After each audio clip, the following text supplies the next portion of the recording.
Jæja, Pálmi, til hamingju með þetta. Takk kærlega fyrir það. Glæsilegu leikur og titill. Hvað segirðu? Glæsilegu leikur hjá þér og liðinu og titill. Já, ég er mjög ánægð með þetta, mjög ánægð með hvernig liðið mætti til leiks.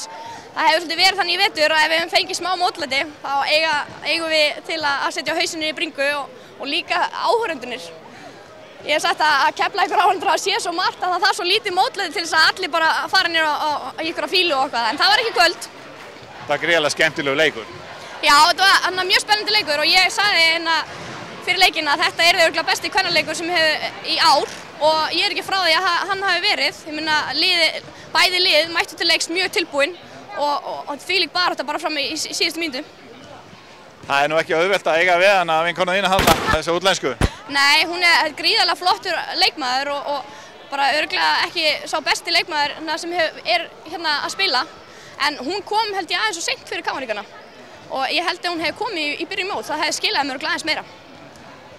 Hvað með, hefðirðu getað ímyndað þér fyrir þetta mót að þið myndu ná svona langt?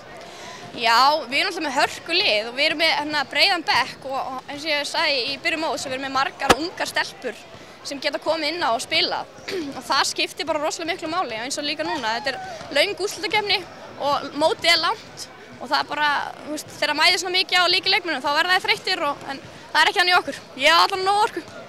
Þú sýndi það. Hvað með þessu uppákoma hann í leiknum þegar hún fekk dæmda villu á sig?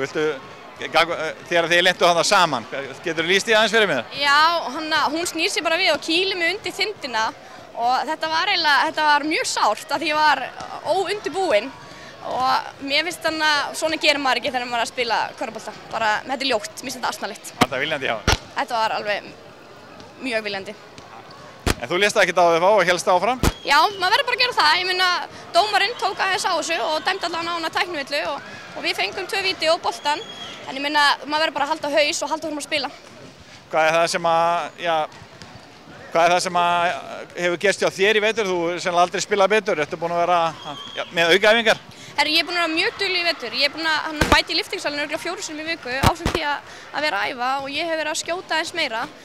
Þannig að, eins og ég segja, æfingar skapa meistarann og það hefur skilað sér í vetur. Til hamingju. Takk fyrir það.